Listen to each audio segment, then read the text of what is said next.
Primeiramente, um bom dia. Cumprimento a amada igreja com a graça e paz do nosso Senhor Jesus Cristo. Vamos começar com a oração. Deus Pai amado, é mais uma vez, Senhor, que viemos buscar a Ti, Senhor, para receber a Tua verdade, o Teu querer, Pai. Por isso, Deus, nos ajuda, Senhor, perdoando os nossos pecados, transformando-nos, Deus, cada vez mais, Deus, para que estamos realmente, Deus, aprendendo, Pai, conforme a Tua palavra, no nome santo de Jesus, Senhor. Por isso, Pai, dirige, Pai, esse culto de hoje, essa mensagem para a honra e glória do Teu santo nome. É o que pedimos e agradecemos, no nome santo de Jesus. Amém. Amém, irmãos? Então, a palavra de hoje, que eu venho trazer aqui aos irmãos, ela começa com a história de Jonas, né, que é muito conhecida. Eu vou ler aqui o livro de Jonas, no capítulo 1, do versículo 1 ao 4, para dar a introdução, e depois a gente segue com o outro livro. Jonas 1:1. E veio a palavra do Senhor a Jonas, filho de Amitai, dizendo: Levanta-te, vai à grande cidade de Nínive, e clama contra ela, porque a sua malícia subiu até mim. 3. E Jonas se levantou para fugir diante da face do Senhor para Tarsis, e descendo a Jope, achou um navio que ia para Tarsis. Pagou, pois, a sua passagem e desceu para dentro dele, para ir com eles para Tarsis, de diante da face do Senhor. 4.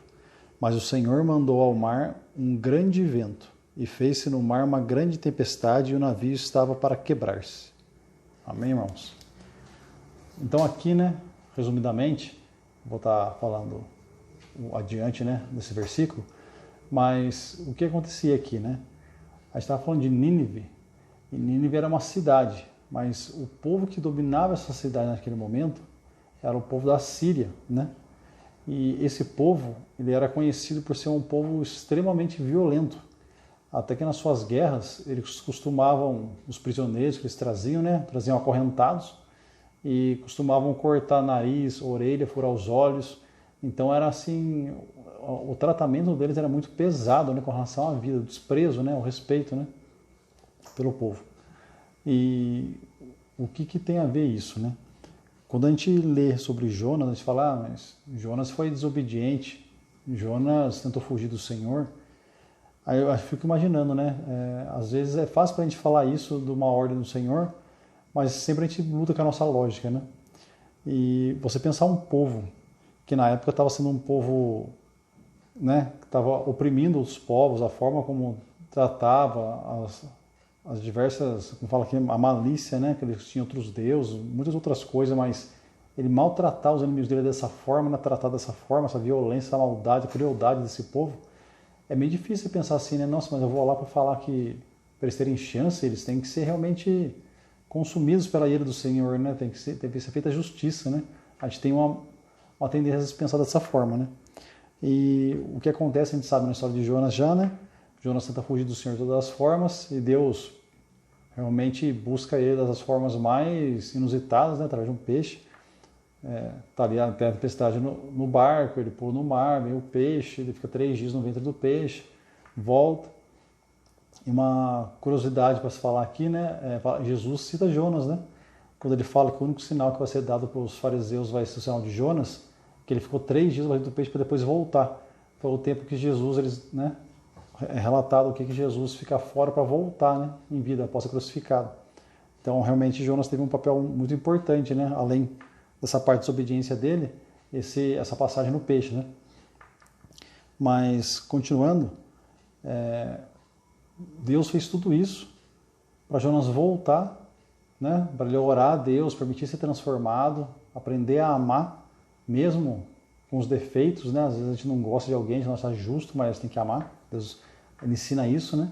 Fala que o amor dele é incondicional, não é que não é o nosso, né? Ah, se você me der problema, eu te amo. Não. Ele ama, dando problema ou não.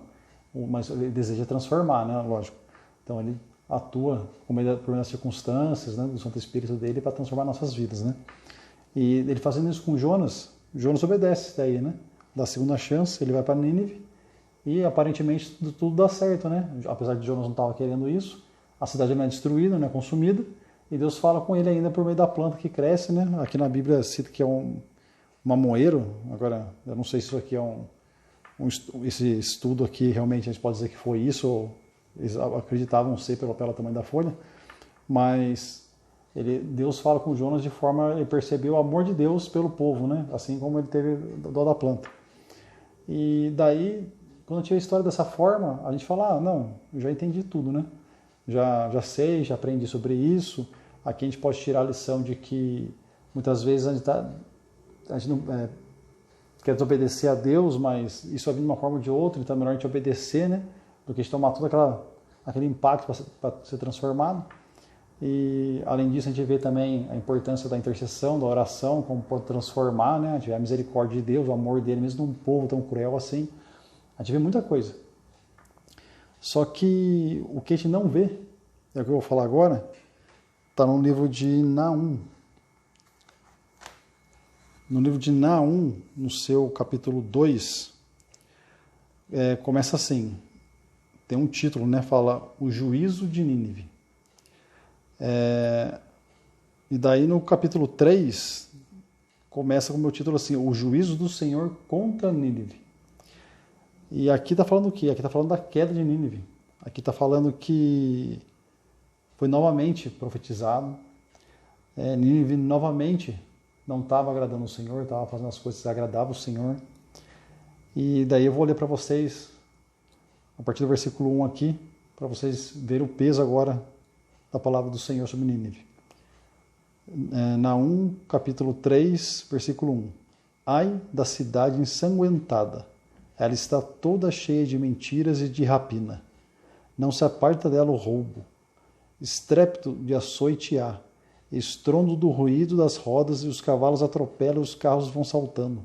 O cavaleiro levanta a espada flamejante e a lança relampagueante, e haverá uma multidão de mortos e abundância de cadáveres, e não terão fim os defuntos, tropeçarão nos seus corpos, por causa da multidão de pecados de muito graciosa meretriz, de mestra das feitiçarias, que vendeu os povos com seus deleites e as gerações com suas feitiçarias. 5. Eis que eu estou contra ti, diz o Senhor dos Exércitos, e te descobrirei na tua face, e às nações mostrarei a tua nudez, e aos reinos a tua vergonha. Então a gente vê o peso aqui, né, da palavra do Senhor. Imagina escutar uma coisa dessa de Deus, né? E daí na minha Bíblia aqui ela tem um objeto aqui, um artefato que eles acharam, e tem um comentário que diz que, com relação à ruína de Nínive, foi achado alguma coisa só por volta de 1800, 1900 depois de Cristo. Fala que o tamanho foi a destruição na cidade, foi difícil até achar alguma coisa da cidade. O negócio realmente foi feio lá, foi forte, né? E daí, por que a gente está falando isso, né? Quando a gente vê a história de Jonas, a gente tem a imagem de um Deus que ama, de um Deus que perdoa. Sim, essa é a imagem de Deus. Nós acreditamos até que isso é a predominância de Deus. Mas a gente não pode esquecer que Deus, ele também é justiça. Deus, ele também tem interesse em que se faça o quê? Que nós nos permitamos ser transformados. E a chance de Deus é dada até que acontece, até que alcance o juízo dele e ele atue, né? Porque nós temos o livre-arbítrio, né? Nós podemos escolher. E quem aceita Jesus Cristo tem que escolher ser transformado por ele todo dia. E nessas escolhas, o que aconteceu com o povo de Nínive, né? Aquele povo voltou provavelmente, né, a fazer as mesmas coisas que fazia. Para vocês terem uma ideia, a cidade de Nínive, o muro que cercava ela, o muro era tão forte, eu li aqui, parece tinha 30 metros o muro de altura por 10 de largura. Tinham 1.500 torres nos muros de Nínive. Era praticamente inabalável a cidade. Eles consideravam aquilo era um forte realmente que ninguém poderia superar, homem algum. Mas muitas das vezes a gente coloca, né, A gente está com a nossa vida, muitas vezes a gente construiu toda a nossa independência, né? Financeira, seja de segurança, seja o que for. E a gente está lá falando, olha, meu planejamento não tem como falhar. Eu tenho minhas reservas, eu tenho meu pulmão, eu tenho meus amigos, eu tenho minha família, eu tenho... Se a gente coloca essas coisas contra Deus, a gente perde. Aqui o povo, ele se colocou contra Deus. Novamente a Síria estava se levantando e falando assim, quem que é Deus contra o que nós somos hoje? Quem que é Deus pela força, pela fortaleza, pela proteção que a gente tem hoje? Né? E eles estavam ali, realmente agora nem se importando mais, nem lembrando de Jonas. Aqui data aqui entre 100 e 150 anos. Foi o tempo que passou desde que Jonas foi lá na cidade, né, pregar sobre arrependimento.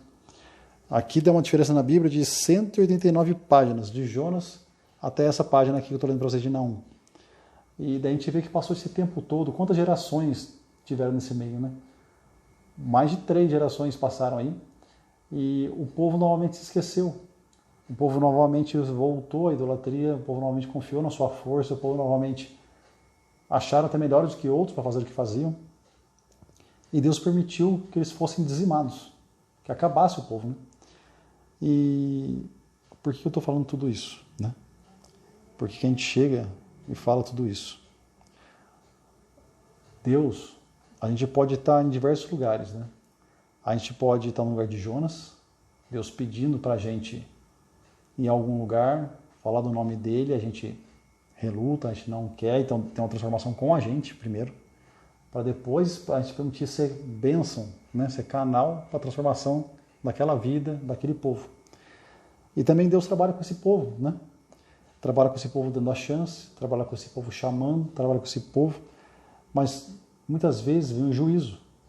Muitas vezes é a hora de realmente o povo ser transformado, ou aqui no caso eliminado, e a gente como cristão é muito importante a gente ter essa comunhão, ter essa busca, ter essa intimidade com Deus, né? Ter realmente a gente sentir, através do Espírito Santo, a direção que Deus tem para a gente, né? Porque você imagina se nesse momento que começa a entrar a guerra pesada para destruir toda essa fortaleza, e você imagina que Jonas fala, não, o certo é pregar o amor de Deus. E ele entra na cidade no meio dessa guerra, sendo que vai ser todo mundo destruído. Você já tem uma definição. Então, muitas das vezes, a gente pode até querer fazer o bem, só que, é como é dito, né? O que salva não é fazer o bem. O que salva é Jesus. O que salva é crer em Jesus. O que salva é ter um relacionamento. E daí isso vai gerar amor, a gente vai amar, assim, vai querer fazer o bem, mas acima de tudo a gente tem que obedecer. Se a gente estiver em obediência, a bênção de Deus vai ter sobre a nossa vida com certeza. Eu não digo que obediência vai trazer para você prosperidade financeira. Eu digo para você que a obediência vai trazer prosperidade para que você tenha riqueza na sua vida espiritual, para que você tenha riqueza na sua vida familiar, que é mais importante do que o dinheiro. E se vier o dinheiro, amém, Deus vai saber que você vai estar apto a usar isso para ajudar outras pessoas, para fazer a obra dele. Então, irmãos, essa reflexão hoje é para dizer que Deus, ele dá chance, ele perdoa, ele chama, ele pede para que a gente permita ser transformado, né? Ele faz tudo, ele molda as circunstâncias para que a gente permita isso. Agora, se a gente não deixa, se a gente não quer, se a gente reluta, se a gente persiste, se a gente posterga tudo isso, vai chegar uma hora que Deus vai entrar de forma mais incisiva, porque Ele ama, Ele vai no mais profundo para transformar a gente. E se a gente não quiser mesmo ser transformado, o juízo dele uma hora chega no limite e Ele atua. A justiça dele vem, a gente vai colher tudo que a gente plantou. Então que os irmãos possam estar meditando nisso. Muitas vezes é para a gente, né? A gente medita do que a gente está aí há muito tempo relutando com Deus, mas muitas vezes a gente vê o irmão do lado, a gente vê o parente do lado que não tem a Cristo, a gente vê um amigo, um colega de trabalho, e a gente vê essas pessoas relutando. E nessa hora, será que a gente não tem que falar alguma coisa? Muitas das vezes a gente não tem oportunidade, a pessoa nem quer escutar mais.